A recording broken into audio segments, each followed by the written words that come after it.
Hey everyone, it's Brad and Josh here, and we welcome you back, or for the first time, to We'll Bring the Popcorn, your favorite film and TV podcast. I want to move us now into our review for Marvel's Ironheart. This is on Disney+, a 6-episode miniseries that, man, it felt like we were never going to get this show ever. And there was a real danger, I think, at one point of this show never seeing the light of day, which is unfortunate because this show was announced back during the pandemic in 2020, and it actually filmed in 2022. So we're getting this show 3 years after it was filmed, which is an insane amount of time to give for a character like this. And it follows the tale of Riri Williams, who got her big introduction in, Wakanda Forever. And she is this tech genius with aspirations of, bettering her life and coming out of, rougher circumstances. She suffered a little bit of a personal tragedy that we dive into in this show, and her ambition is to be better than Tony Stark. Like that's her whole ambition. She kind of lays that out really well at the beginning of the show. And then you go through, her character arc, which I know people are going to have very strong opinions of, and I've seen people have very strong opinions of it. I'm a little mixed on how this show was executed because I think there were some elements of the show that I think worked really well, and then some of the elements of the show that really didn't work so well. And I'm excited to get in and kind of talk about it. What were your initial reactions to some of the stuff we got in the show? I'm kind of the same. I'm a bit mixed. We've talked about it a lot that we've been waiting for so long. I think Dominique is fantastic as Riri Williams. She gets that sass and attitude and the young genius, and she plays the character really well, which can be a really interesting character. I just don't know if it really did justice to the character at all in this, because it's 6 episodes. Felt like it could be a little longer, but we didn't get a whole lot of development when it came to Riri. We're going to probably talk a bit spoilery about this. If you don't want to be spoiled on any of it, jump to our recap at the end where we try not to do any spoilers and stuff in it. But I do want to kind of talk because there's some twists, there's some turns, and there's some stuff that I have to be able to talk about to say, like, sure, I didn't like this or like that. Because, it starts off that she's still at MIT. She's still struggling. She's calling power outages. She's got a suit built, but it's not quite where she wants it to be. But she just causes a little too much havoc and ends up getting herself thrown out of MIT. So she has to come home to Chicago. Of course, she flies the suit back, but it doesn't always go that well. She crash lands. And as soon as she hits the ground and she goes back home to her mom, she's trying to figure out, all right, how do I get the funding, the parts? How do I get the stuff I need to be able to make my suit? Because right now, even after, Wakanda and everything that happened with her there, she's still obsessed, like, I've got to make this suit and I've got to get that suit made. And she ends up turning to kind of a life of crime. She gets approached by someone who tells her that we can help you. We can get you the funding, get you the money. And that's kind of where I feel it was actually kind of the weakest with it. Like, you've got this young girl who's kind of obsessed with making the suit, and we do get to find the reasons why. It takes a little bit too long to me to get to the exact reason why she's doing it. But when you really think by the end of this series of what they've done with her character, she really didn't get any growth. She got very little growth when it comes to dealing with her past, but as a human being, as a character, I don't think she got the growth we were kind of expecting to see. And you're still kind of left like, where exactly does she fit in with the MCU? Where is she going to show up again after that? So I would say in the end, I was a little disappointed, but I still enjoyed quite a few elements of it.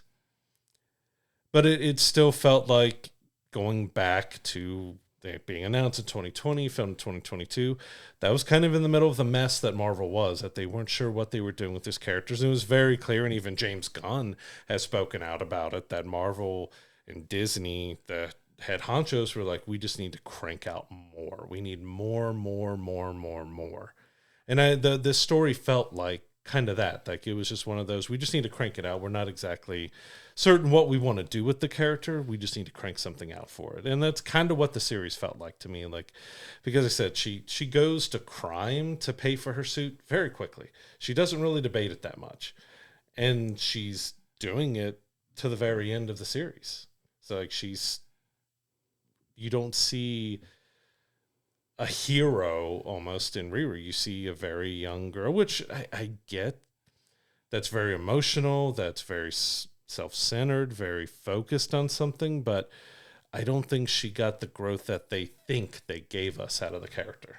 Yeah, I agree, man. Like, you get a very little progression with the character. Like, she's a woman who's very has struggles with her decisions, right? She I think in her heart she wants to do good and she wants to do what's right, but she feels it feels like very beaten by the system kind of thing. Like, she feels like there's no opportunity for her to get to where she wants to be, right? She tries to, she had the internship at Wakanda that she went and did, and, how is that going to, lead into, more opportunities for her and her getting her ideas in front of the right people and getting the funding that she needs. And, she kind of turns into this, well, if the system's not going to help me, I have to help myself. And at the end of the day, I don't think this character is a hero necessarily, because she is and she isn't. And she kind of walks this fine line, because while her intentions are there, her decisions are very much not hero-esque at all, really, because she's doing these crimes. And, like, she struggles with that during the whole thing, because one of the big through lines for the show is, am I a bad person because I'm, doing these not so good things? But it's kind of like a Robin Hood situation, where if I do bad things to bad people, that makes me a good person kind of thing, where she struggles with that, because, she meets up with this group led by the Hood, who is, played by Anthony Ramos, who I love in just about everything he's in. He's a fantastic actor that I really like a lot.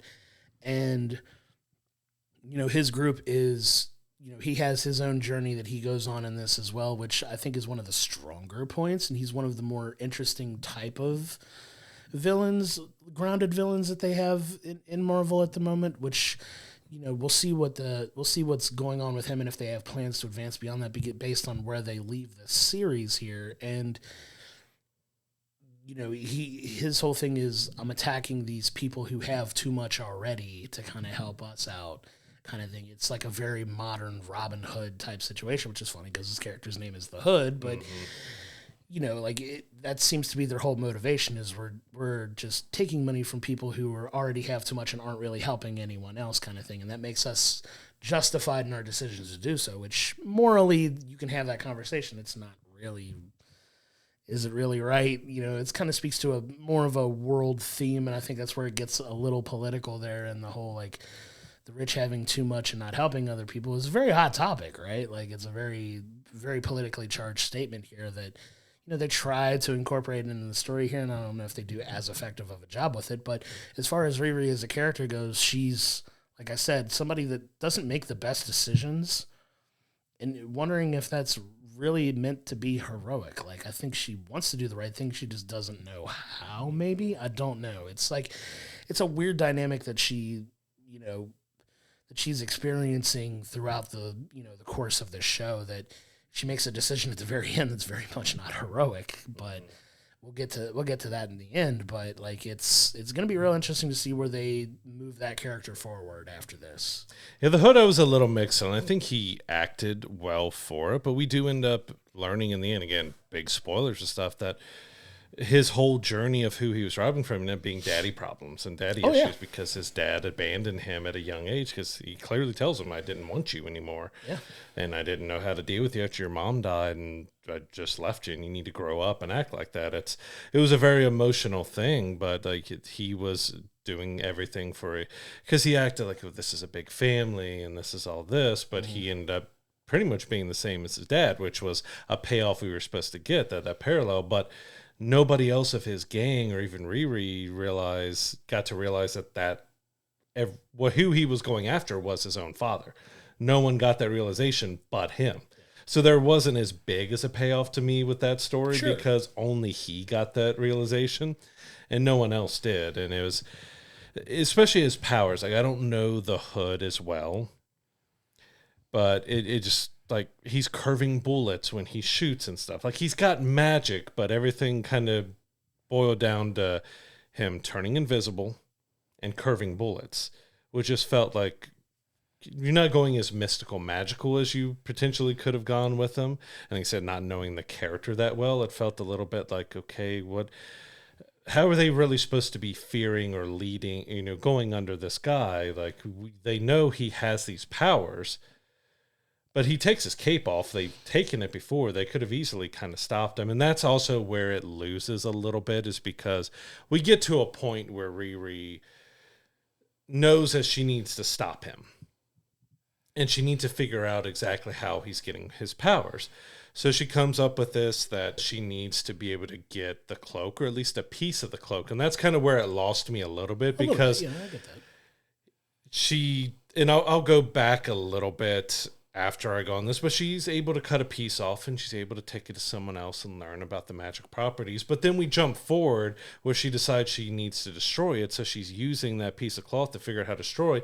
She's trying everything and she can't destroy it. Like, she cut it extremely easily with a laser, but she can't destroy it past that. Like, if it can be cut by a laser, then heat and other things can destroy it, but blowing it up, other stuff, or which she didn't try again, we'll just dice it up with a bunch of lasers and stuff. Like, it kind of lost me with that. Like, well, yeah, it's indestructible. We can't destroy the hood, even though I cut a piece off of it. Like, you kind of just like, okay, really? That's kind of what you did with that? Like, she can cut a piece off easily, but she can't destroy it.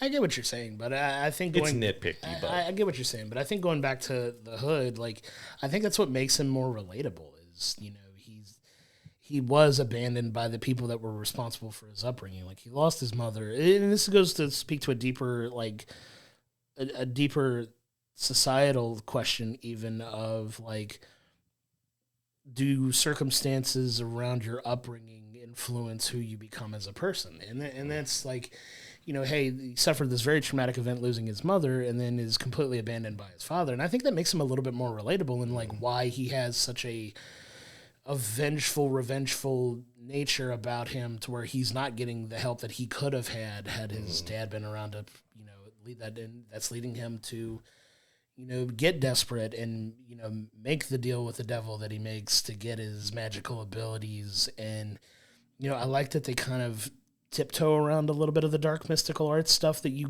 have only gotten from Doctor Strange at this point. And you start dealing with more people who have, ties to Kamar-Taj, because Kamar-Taj gets mentioned in here, like a little bit more magical, diving into the mystic arts. Agatha, we've had Agatha with the dark arts and stuff. Yeah, too. so you've done very little with that, but you dive a little bit more into it, and there's more people that are involved that know about it, and there's some fun stuff that they do with that by the end. But yeah, it's kind of an up and down series. Like, it has its highlights, it has its lowlights. Like, there's stuff in it that works, stuff in it that doesn't. And one thing that really frustrated me about this was apparently a decision from the studio, and maybe not even necessarily the person that made the series, was the inclusion of a character by the end that people have been clamoring for ever since WandaVision became a thing, and you started to dabble into that dark mystical arts stuff. And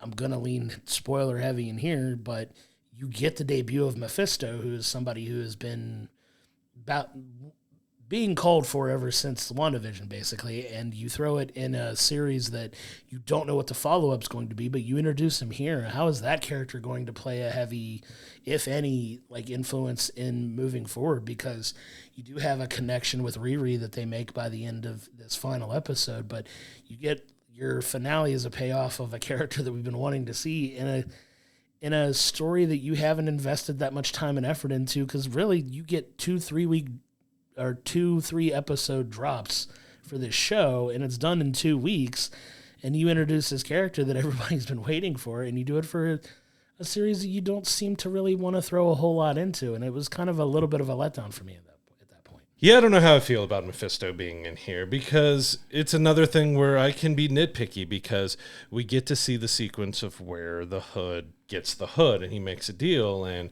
he just agrees to it because this guy, I mean, he's got powers of persuasion and everything else with that. But, like, he basically asked him, do you want to know the terms and what I'm asking in return for you to give? Oh, no, I'll do whatever. Let's go. And we got the same thing with Riri. Like he's manipulating and he's using his powers to get people to do what he wants, but it's again that Riri agrees to make a deal with the devil without knowing what that's going to be. And that just was kind of like, I get it showing his powers and his control and about what he has, but it just felt like no one's questioning. And it lessened Riri for me because, this whole 6-episode series, she gets kicked out of MT. She's trying to get this suit. And then we learn that a lot of where she is because her stepdad and her best friend was killed. And she ends up creating accidentally this AI that is her best friend Natalie, which I'm mixed on that because I get what they're trying to do. They're trying to do that connection between her having her dead best friend back and the emotion and everything else, but the AI was way too emotional. She acted way too much like a real teenage girl, which if that's what they were going for, fine, but it didn't feel like outside of what Tony Stark has done and where, Vision is, AI in here has never, in the Marvel Universe, has not been emotional like that between Ultron and Vision and stuff, but Ultron, got all the internet, sees how everything's doing, and he's acting not exactly impulsively.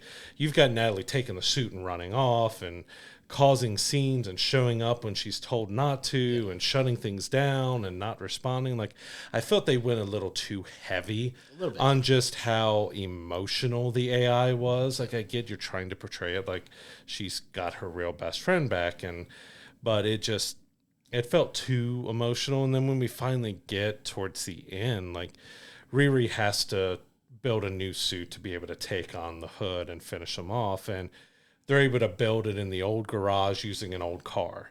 And it's like the best looking suit they've created so far, but like, where do you get the rocket engines? Where do you get the boosters? Where do you get the guns? Where you're getting from a scrapyard and a car you had built when you were young. Like, it's a comic book show, but still it's trying to do a grounded, realistic story of a girl dealing with these struggles and emotions and everything else, but yet she's able to build a suit from a car and scraps that's better than anything she had built before.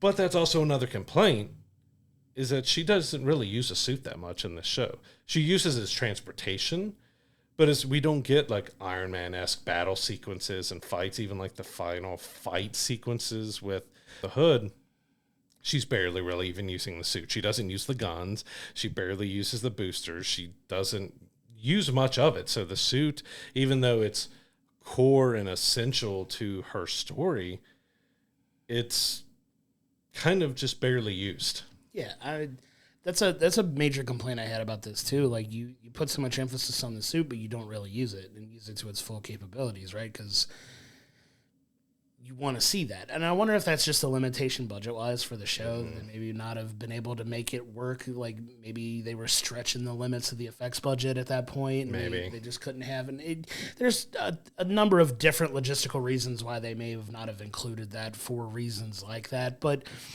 you're still wanting to see it. Like, this is Ironheart. She's, a tech genius and everything like that. And it's cool to see her build the final suit like it was, even though you have to kind of turn your brain off a little bit to see how they can make it look even better than what she was working on before, which you kind of want. When you're making a new suit, you want it to be upgraded. You want it to look sleeker and look cooler, which mission accomplished there. The suit looked great. I have no issues with the aesthetics of the suit at that point, but you wanted to see her really fight with the suit. And it was just more about her fighting as herself.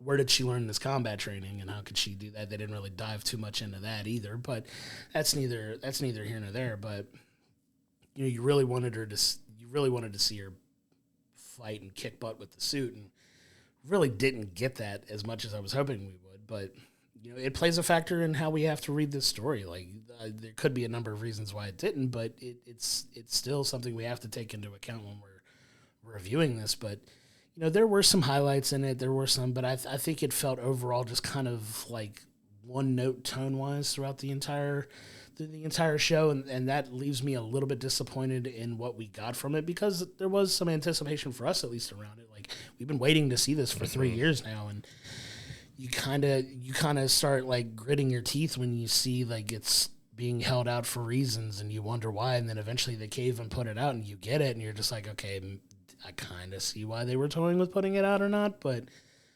there were plenty of things I enjoyed about it, but I think it missed the mark a lot on it too. That I'm 50-50 on how I feel about it. You could sway me either way. And make a good argument for being a pretty solid show to just being an underwhelming show at the same time. Like, I'm really on the fence with how I feel about it. Yeah, I would say in the end I was fairly underwhelmed by it, and I really wanted to enjoy it. I liked the character. Like I said, Dominique was fantastic as Riri. I think she acted well and played the character well. She wasn't given a whole lot. Like I said, she very quickly turned to a life of crime. You finally get what's looking like the resolution that she's realizing the wrong, that she has her family back. She should have been leaning on her family and friends more instead of pushing behind. As we learn, she's so obsessed over the suit because she feels like she has to protect her mom. She has to protect those that she loves, and the only way she can do that is by creating this suit like Iron Man to be able to protect them. But in the end, she didn't really even use the suit to protect them. Right. She did on her own, which I guess maybe that's supposed to be part of her growth. But she ends up making that deal with Mephisto at the very end, which kind of negates any potential growth you were giving her because she gave it all up to have her best friend back, which again, the best friend was annoying to me. I'll just straight up like it. And it was mainly because it's supposed to be an AI that's being too emotional. And then we finally get that at the end. It just felt like she was still just too focused on herself and what she wanted. Yeah, she's a young girl. She can have that, but it didn't feel like there was a payoff that really worked. And I did, like I said, wanted to jump back a little bit because we've left out one character that plays an importance to the story, which I was also kind of hit or miss on, and that was this black market dealer who Riri turns to while she's doing the crimes that she needs help with her suits, and this turns out to be the son of Obadiah from the first Iron Man, which we're getting, all right, he's going to kind of be his dad was a villain, so he's going to be a hero in here, and like, well, yes and no, because they turn him very quickly. He helps Riri. He's very hesitant about helping her because we get one of the jobs is they're going into this very high-tech greenhouse area that's an island that there can be no metal or anything else. And he created this like synthetic mesh skin that she uses to try to hide a laser. But he's very like, hey, don't let this fall into bad hands. They'll trace it back to me. They'll know all that. And of course that happens. We also get Riri basically allowing someone to die, which also questions her character. She could have helped. She could have brought him out, even though it would have caused more conflict, but she allowed a person to die. But the whole thing that set off after that, because they do find that fake skin in her laser, because she waited to, instead of doing it at the headquarters when he's walking around or anywhere else, she needs to cut off a piece of this cape in the most highly technological blocking place that she could possibly try to cut a piece off with, is that the very next day they had traced it to him. Like, this is a guy who deals with the black market, who's been hiding out because everyone knows who his dad is, that he's been hiding for so long that a piece of skin somehow instantly could be traced back to him. He would not have anything, even if it's something he's playing around with, he would not have his name, especially it's under a fake name, because it's like they find it the very next day he's arrested. Well, they also know exactly who he is, and they're showing that he's Obadiah's son and that they're throwing him in jail and they're tying him. Like, it was just way too convenient. Like, he would not have had anything in a piece of skin. Like, did he write his name on it? Like, you write your name in the underwear or something? Like, there would not have been anything that he could have possibly put into that fake skin that would have tied him to it.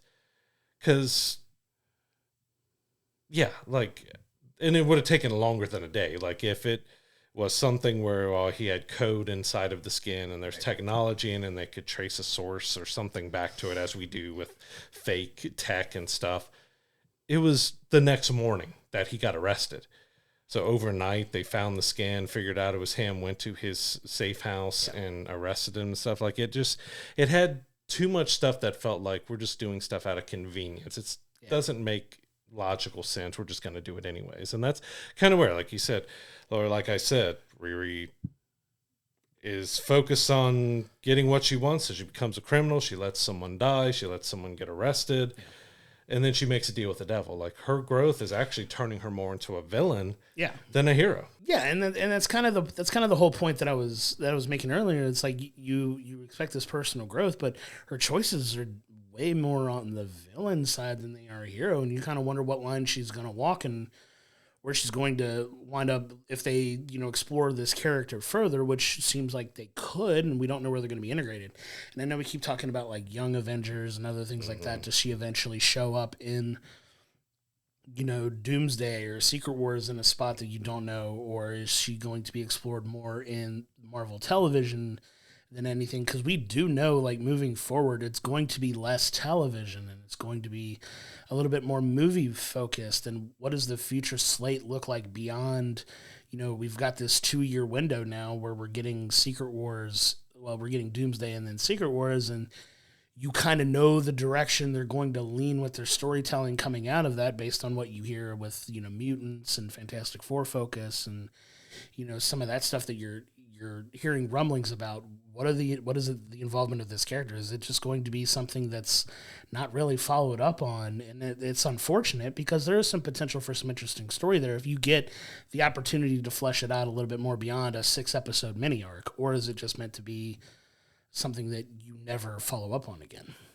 Yeah, and that brought up a point too of like they set up potentially like the Strange Academy that they could do that, because we got that a young character that could be setting up a Strange Academy series and stuff. But that's also another nitpick I have with this show, is because at the very end you get like a bonus scene that the Hood wasn't defeated.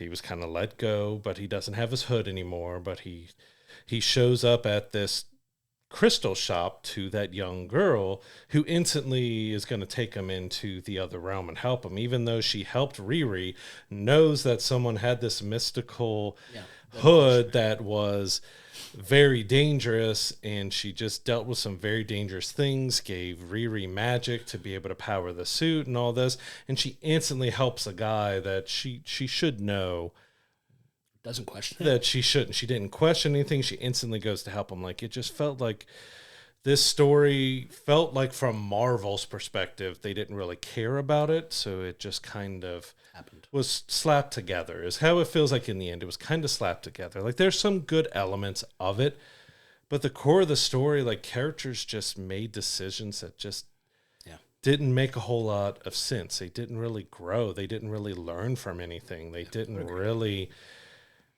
move themselves forward. It was 1 step forward and 2 steps back with just about everything in the series. And I really wanted to like it. I liked the character. I liked her appearance in Wakanda Forever. I like the actress. Like I said, I think she did a fair job with what she was given, but what she was given just wasn't very good.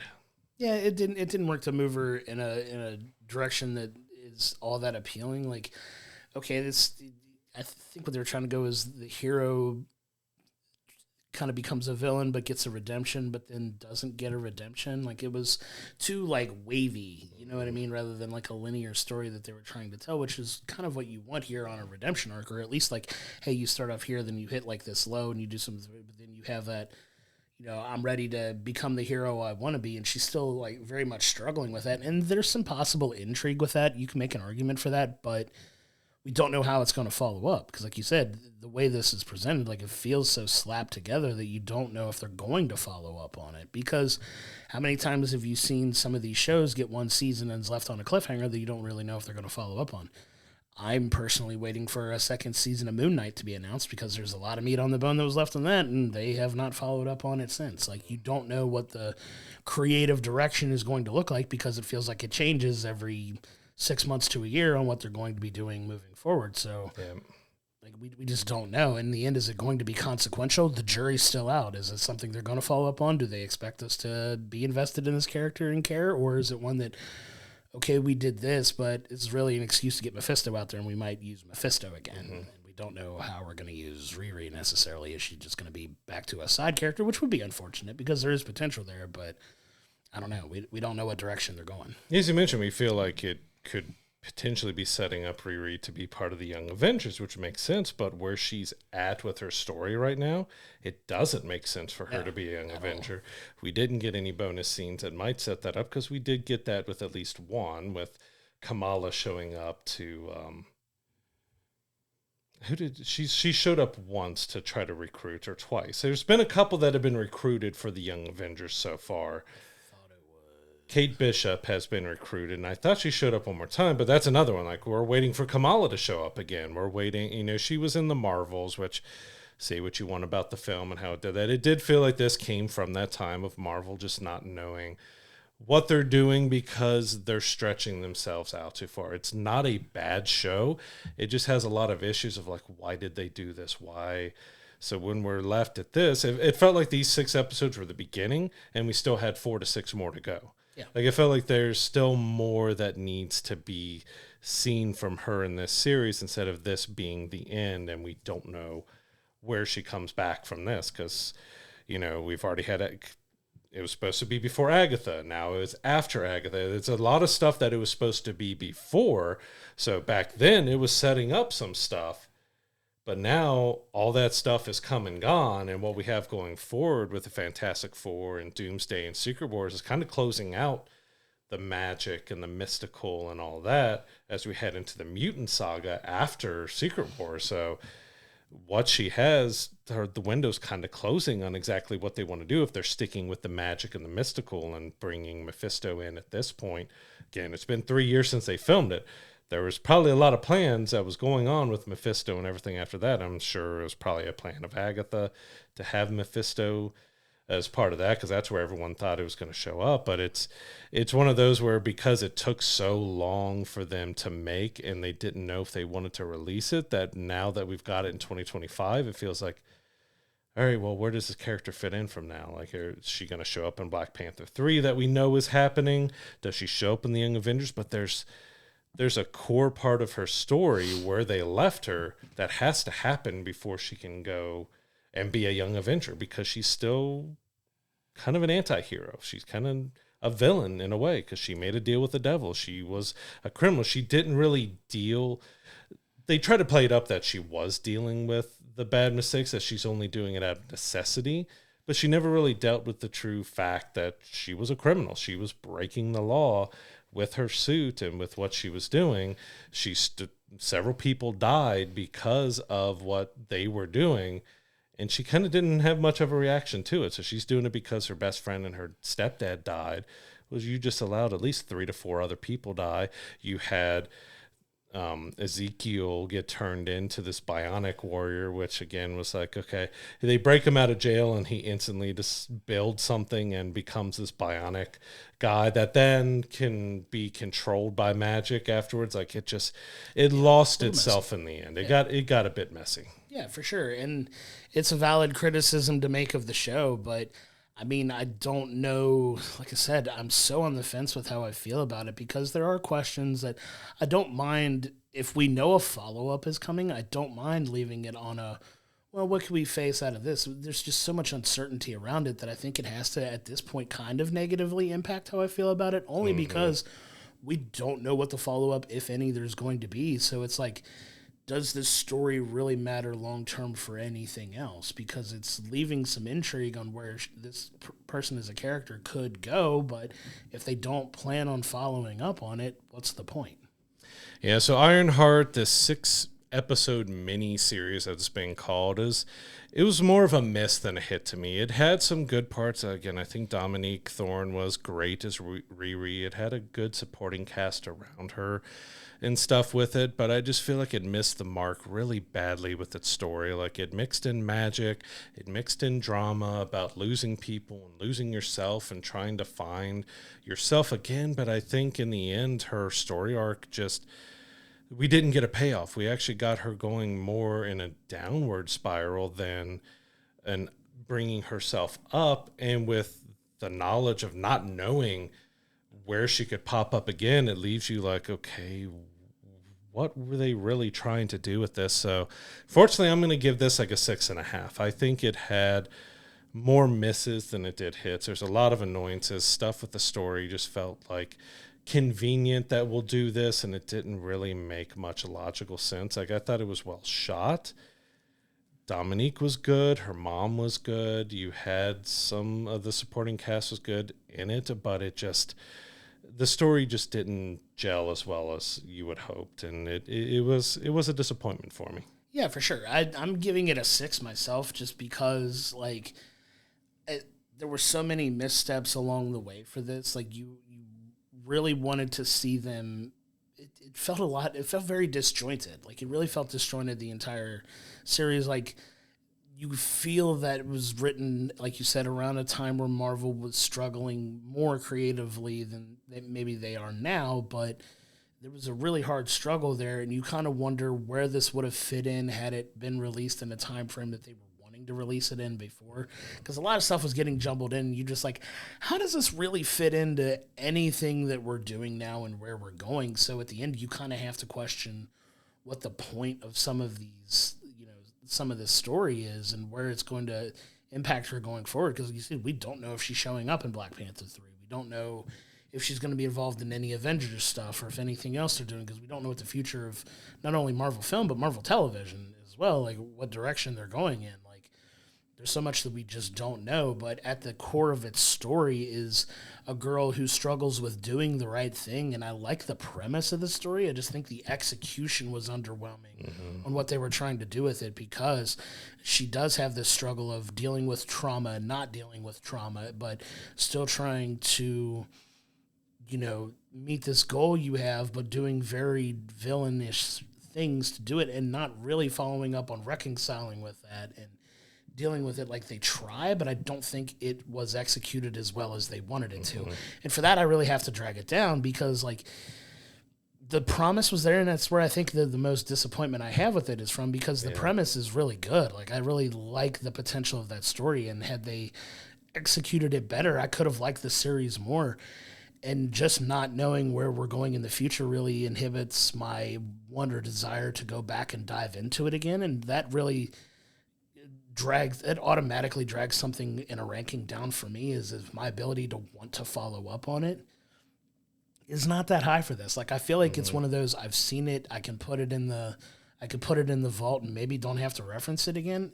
And that's unfortunate, because I really think the potential was there for something really, really solid. And I think they just swung and missed on the execution, and we don't know what the follow-up, if any, is going to be. So at that point, it's like, well, do we really need to talk about it outside of today? Like, I don't know. And that really sucks, because I really wanted to like this. I really wanted it to do well. There are characters that did do well with the limited things they were given to do, but the overall total story was an overall miss for me, because I don't feel like it's moving in a direction that we can address without knowing what's coming next. To find all of the episodes of We'll Bring the Popcorn, go to our YouTube page, hit the like and subscription button so you're getting our episodes when they drop each and every Monday. If you're listening to us in the audio room on any of the podcasting platforms that we're on, please don't forget to give us a 5-star review. It really helps elevate the profile of the show. And don't forget to go to willbringthepopcorn.com, where it has all of our archive videos, all of our social media information, as well as our merch store, so you continue to support the show in that way. We cannot thank you enough for your continued support.